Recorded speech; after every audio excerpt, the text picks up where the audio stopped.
Olá, queridos. Satisfação estar aqui com você novamente, nesta live. E quero continuar falando com você sobre a experiência que tivemos na última terça-feira, quando estávamos conversando sobre relacionamento. Achei aquela uma experiência bacana, um assunto interessante e gostaria de abordá-lo, continuar abordando com você hoje alguma coisa naquilo que começamos a falar na última terça-feira. Estávamos comemorando nossos 30 anos de casados, eu e a Ana, muitos de vocês a conhecem, e achei que foi um programa interessante, foi algo diferente do comum que estamos fazendo aqui, e uma forma de nós comemorarmos com os nossos amigos esta bênção de termos alcançado os 30 anos do nosso casamento. Quero aqui, desculpe a falta de modéstia, dizer que sou feliz e que nesses 30 anos fui muito feliz e cheguei à conclusão esses dias, pensando nesses 30 anos, que valeu a pena estar casados, valeu a pena viver com a Ana todo esse tempo e valeu muito a pena também poder chegar aqui e repartir com você como foi essa experiência. E gostaria de continuar falando um pouco sobre isso hoje. Afinal de contas, estamos aqui falando sobre Bíblia, sobre religião, sobre fé, e acho que nada mais apropriado do que falarmos um pouco também sobre relacionamentos. Afinal de contas, relacionamento é algo muito importante para as nossas vidas. Algumas coisas que me ocorreram esses dias, pensando em quais os motivos que poderiam ser aqui elencados, qual a receita, digamos assim, que nós poderíamos pensar que talvez tivesse ajudado a dar certo no nosso relacionamento. Não quero aqui apresentar nenhuma fórmula mágica, não estou aqui dizendo que fui muito bem sucedido graças a mim mesmo, não faz sentido afirmarmos estas coisas. Eu e a minha esposa, todos nós somos pessoas comuns, somos pessoas iguais às outras, temos defeitos, limitações, lutas, dificuldades e não estamos aqui para ensinar nada de excepcional que não represente luta, muitas vezes sofrimento para alcançar. Mas quero repartir com você um pouco dessa experiência, pois afinal de contas não devemos guardar para nós mesmos aquilo que temos de bom. Afinal de contas também o melhor que nós podemos fazer por nós mesmos é repartir, não é? É dando que se recebe, dar é melhor que receber. Então quero repartir com você um pouco da experiência, um pouco da vivência, o que talvez seja um pouco daquilo que nos favoreceu nesses 30 anos de casados, que nos possibilitaram viver bem. Além das coisas que já falamos na última terça-feira. Pode acompanhar a nossa live, nossos 30 anos juntos, lá no YouTube, no nosso canal Shalom Leamin. Você pode se inscrever lá no canal, inscreva-se, dê o seu like, faça lá o seu comentário, curta e comunique a outras pessoas, compartilhe com outras pessoas. Mas principalmente, inscreva-se no canal Shalom Leamin, que é onde nós temos compartilhado nossos projetos, nossos sonhos e também o Instituto Bíblico Shalom Leamin, que tem por objetivo ensinar pessoas no conhecimento bíblico, ajudar as pessoas a adquirirem melhor conhecimento para fazer suas próprias interpretações bíblicas através dos nossos cursos. Meu nome é Eliezer, sou pastor, sou diretor do Instituto Shalom Leamin e professor de bibliologia na área de cultura, literatura e história do povo israelita e da escrita da Bíblia. E quero repartir algum conhecimento com você e com pessoas carentes nos países de fala portuguesa, como na África, na Ásia, na China, na província de Macau. E já temos 5 alunos inscritos para fazer os cursos com 100% de bolsa nos países carentes dessas nações. Aqui no Brasil estamos começando uma turma, na última semana de junho, iniciaremos uma turma de curso de interpretação bíblica, hermenêutica, história, literatura e cultura bíblica. Se você quiser, inscreva-se lá no canal e mande-nos um e-mail pelo shalomleamimoficial@gmail.com e vamos incluir você na nossa turma. Pois bem, quero dar continuidade aqui ao que estávamos falando na última terça-feira. Por que somos felizes? Por que fomos felizes por 30 anos no nosso casamento? Posso dizer a você que fomos felizes por 30 anos e fomos felizes à medida que o tempo passava. Fomos mais felizes à medida que o tempo passava. À medida que nos conhecíamos melhor, à medida que vivíamos as experiências da vida, à medida que passávamos até mesmo por muitas dificuldades, muitas lutas, não tivemos, em alguns momentos, os tempos não foram fáceis, tivemos muitas lutas complicadas, perdemos pessoas importantes nestes períodos, nesses 30 anos, passamos por experiências amargas na nossa vida, juntos, mas passaram os momentos difíceis e vieram muitos momentos alegres, felizes, e na somatória total, na conta total, posso afirmar a você que sou obrigado a reconhecer que fui uma pessoa abençoada no meu casamento. Se precisasse, começaria de novo, porque sei que foi bom, posso dizer aqui para você que foi bom, e sei que continuará sendo bom. Mas como é que eu poderia ajudar? Como é que eu poderia repartir com você ou com algumas pessoas que talvez estejam nos ouvindo a fórmula deste relacionamento? Então lembre-se, não foi tudo maravilha, não foi tudo fácil, mas eu posso parar aqui para pensar, talvez dê para contar em menos que os dedos de uma mão, quantas vezes eu tive uma discussão com a minha esposa que durou mais que algumas poucas horas, talvez minutos, e nenhuma discussão que nós tivemos passou para o dia seguinte.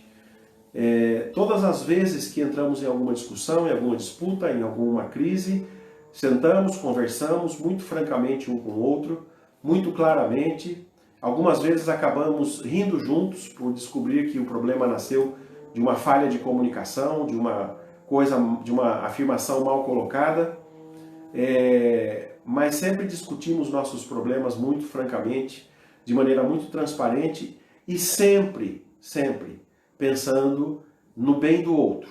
Sempre nos foi importante abrir mão das nossas razões, sempre nos foi importante abrir mão dos nossos direitos, daquilo que nos era talvez a posição certa, em benefício do outro, mesmo perdendo vantagem na discussão.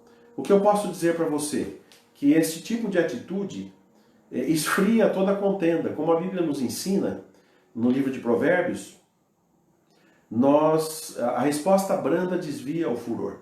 A resposta branda esfria a ira, acaba com o fervor, com o mal-estar emocional. E isso facilita muito o diálogo, facilita muito a conversa. Então, se eu posso te dar alguma dica, se eu posso te dar algum conselho que talvez tenha sido um comportamento adequado na nossa experiência, que foi positivo para nós, eu diria para você que você deve pôr no seu relacionamento com o seu cônjuge uma boa pitada de disposição de não levar a briga e a confusão, a discussão, a razão adiante.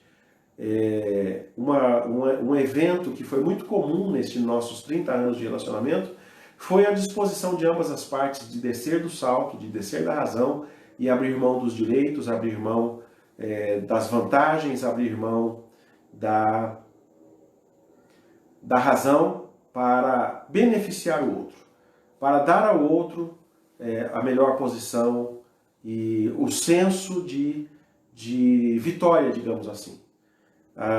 Essa é uma disposição que sempre esteve no coração de ambos e não foi algo que nós antevimos ou que nós pudéssemos prever antes de nos casarmos. Já vou contar para você por quê. mas eu noto na minha esposa uma grande disposição de abrir mão da razão para manter um bom relacionamento. Já perguntei e vou perguntar aqui novamente para você. Você quer ter razão ou ser feliz?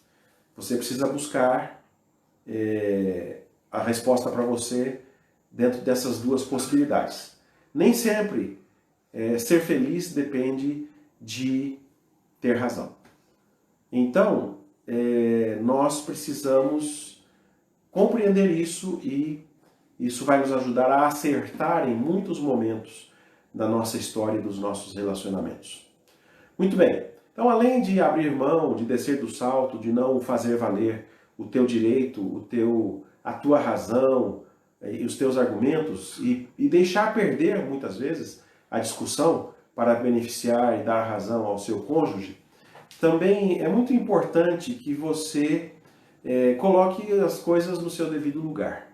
Eu quero aqui compartilhar com você uma interpretação bíblica, uma interpretação de um texto bíblico que se tornou para mim um alvo, um princípio a ser vivido constantemente.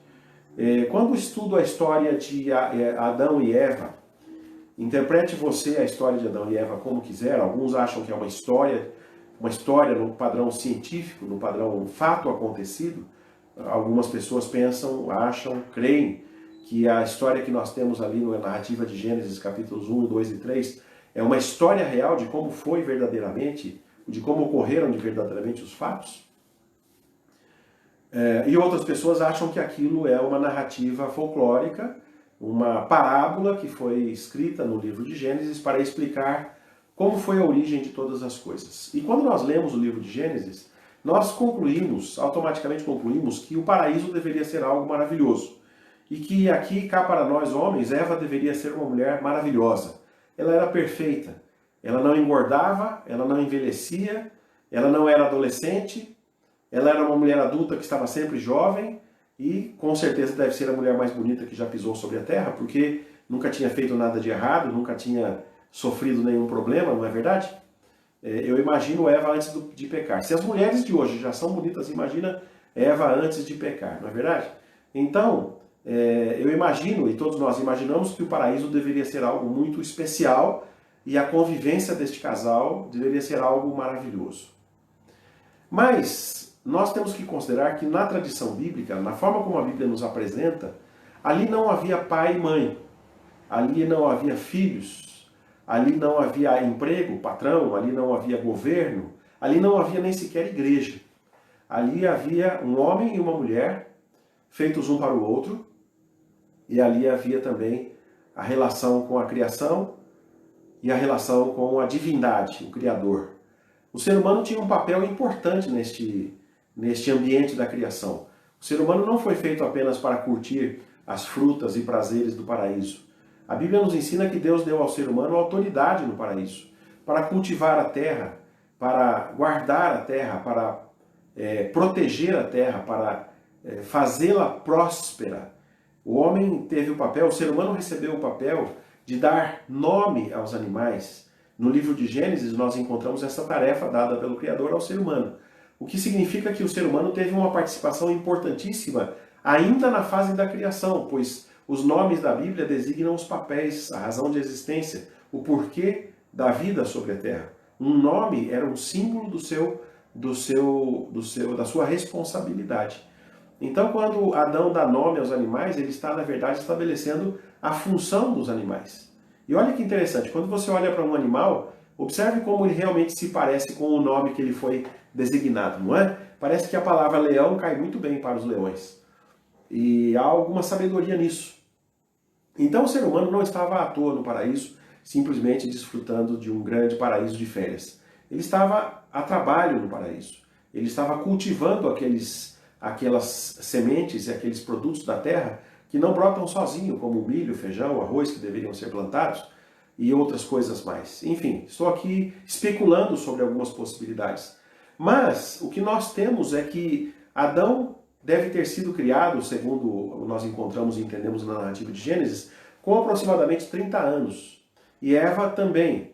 E aí surge a pergunta, mas eles tinham um umbigo ou não tinham um umbigo? Afinal de contas, eles foram criados pela mão do Criador a partir do barro, como primeiros seres humanos, e isso tudo é teoria, pois provavelmente não nasceram do ventre ou de uma gravidez de um animal, e sim de uma criação diretamente de Deus. Não sei, não dá para perceber isso no texto, não dá para entender isso, se o ser humano também é fruto de uma certa evolução de um ser aquático que se torna humano, e o que faz diferença, sim, entre o animal humano, feito de carne e osso, de matérias do barro, da argila, pois você encontra no corpo humano todas as substâncias que você encontra no solo, e o ser humano vem ao mundo, morre e volta para o pó de onde veio, e seu espírito se volta para Deus. Então, a Bíblia já reconhece que o nosso corpo é feito da poeira, é feito da terra, ou seja, é feito dos alimentos,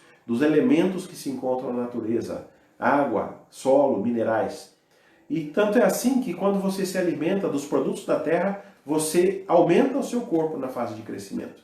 Ou seja, o nosso corpo, as nossas células, o nosso sangue, se alimentam dos elementos da terra, portanto são similares, são dos mesmos ingredientes.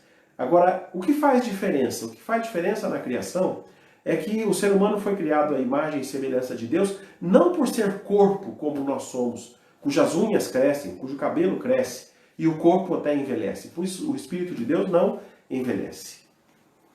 Mas nós tivemos a imagem e semelhança de Deus no momento em que a palavra diz que ele soprou do seu fôlego nas narinas humanas. Não importa de onde tenha vindo este animal chamado ser humano, mas o que faz a diferença é o fato de que Jeová soprou nas suas narinas o fôlego da vida. Soprou nas suas narinas do seu espírito, vaikra, ou seja, do espírito, da vontade, do ânimo, da inteligência, que faz a diferença entre o animal humano e os demais animais. O raciocínio, a fala, a alma, o espírito, a sua inteligência que se comunicam com o ser divino, que também é inteligente, e nós somos a sua imagem e semelhança. Bom, quando nós vemos esta figura no Gênesis, nós encontramos que Adão e Eva não conviveram com seus pais, no sentido da dependência humana como nós vivemos. E também Adão e Eva não viviam no paraíso a princípio, em função de serem pais dos seus filhos. Antes eram apenas marido e mulher, e foram feitos e cresceram e chegaram ao ponto ideal quando se casaram, se tornaram ambos um só ser.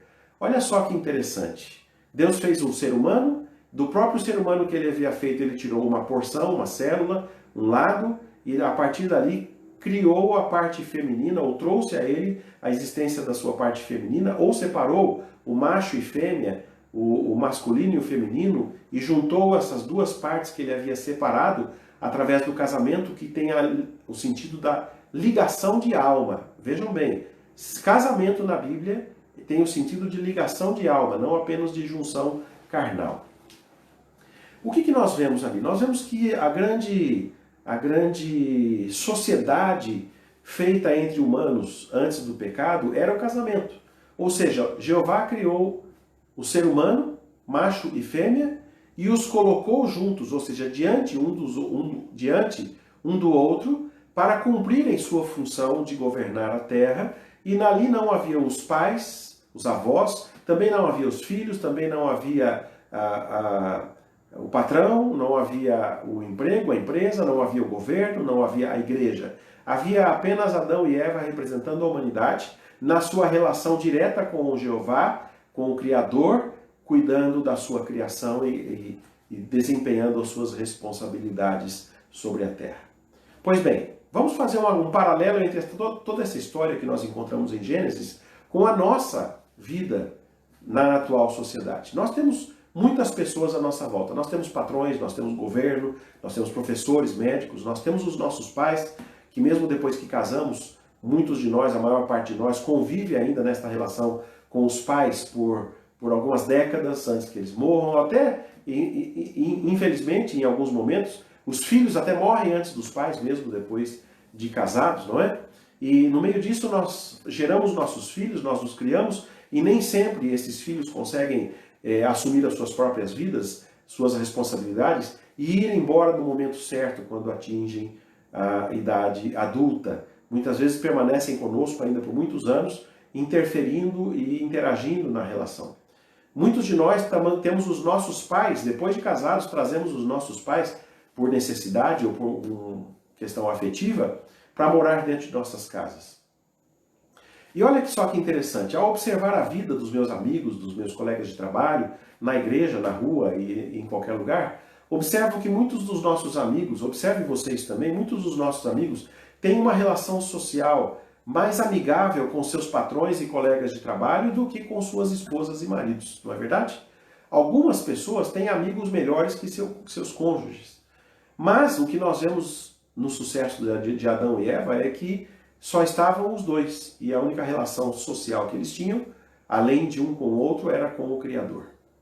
Isso me inspira em algumas coisas. Por exemplo, nós não fomos feitos para vivermos a vida toda como filhos dos nossos pais.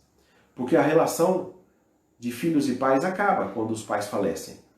E também muda de configuração quando os filhos crescem e se casam e deixam a casa dos seus pais. A Bíblia nos ensina que o ser humano cresce e se casa, deixa o seu pai e sua mãe e se casa, deixa o seu pai e sua mãe, se junta à sua esposa, ao seu marido e se tornam uma só carne, ou seja, se tornam uma nova unidade equivalente àquela que estão deixando.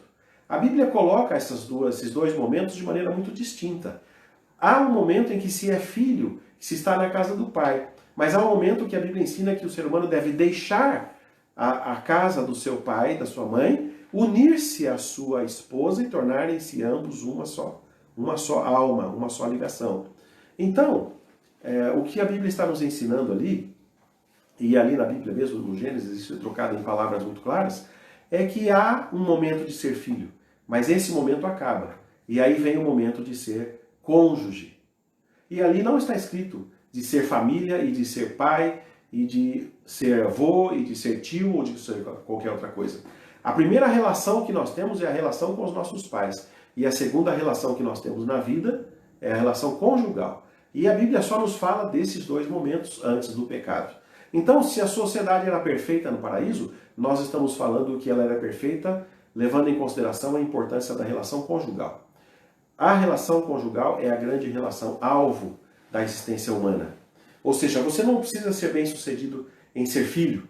Você não precisa se preocupar muito em ser bem-sucedido em ser pai.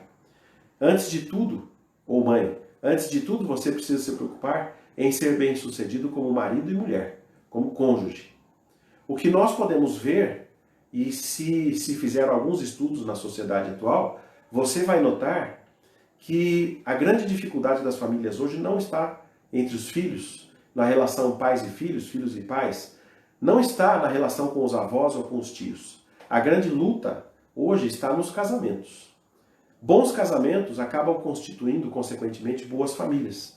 Portanto, acabam fazendo com que bons seres humanos sejam construídos como filhos e enquanto filhos.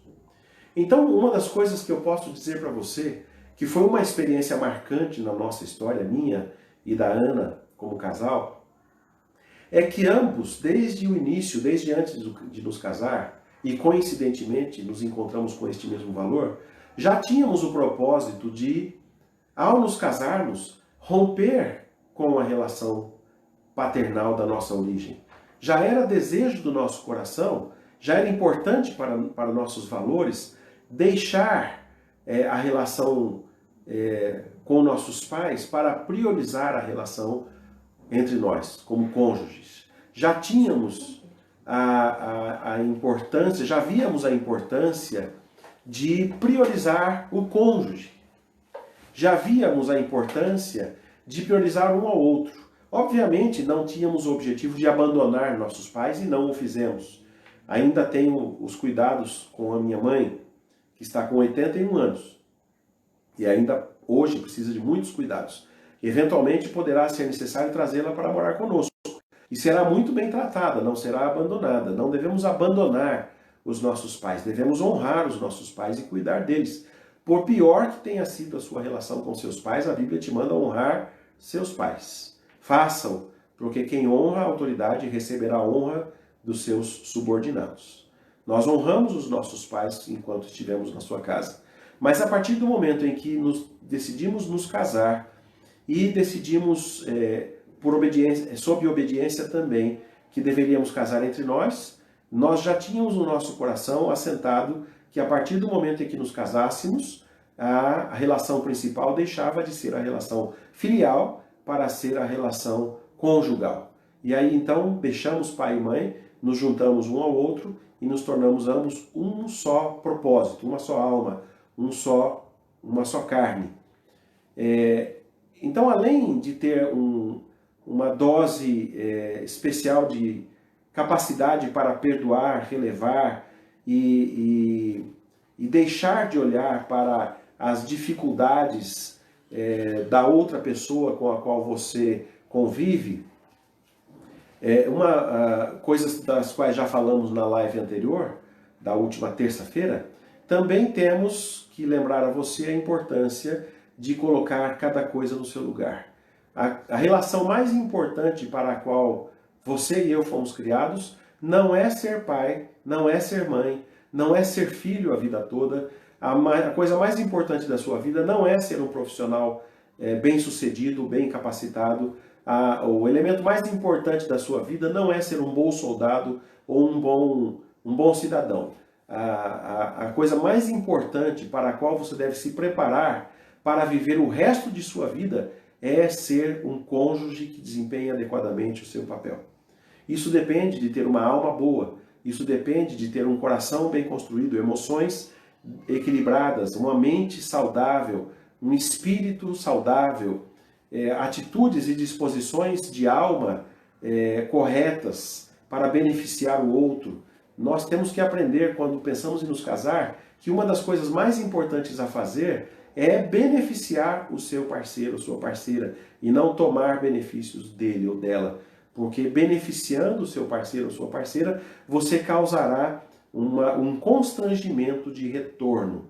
Obviamente que nem todas as pessoas têm uma alma saudável o suficiente para levar um casamento adiante, infelizmente. Nós vivemos numa sociedade que está muito poluída, muito contaminada por mágoas e ressentimentos, e aí muitas pessoas acabam sendo feridas a ponto de não conseguirem estabelecer bons relacionamentos conjugais. Mas se você tomar esses poucos princípios que discutimos aqui nas nossas duas últimas lives e tentar e conseguir aplicar um pouco disso na sua vida, tenho certeza que muitas coisas serão melhores no seu relacionamento conjugal. Para ser feliz é necessário abrir mão da sua prioridade para priorizar o seu cônjuge, que é o relacionamento mais importante da sua vida.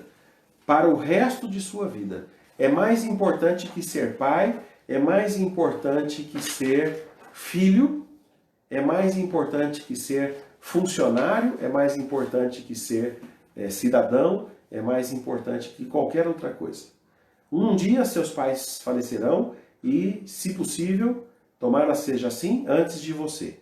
Um dia seus filhos vão se casar e vão romper os cordões com você e vão embora com os cônjuges. E provavelmente, se forem saudáveis, não quererão levar você na lua de mel. Concorda comigo?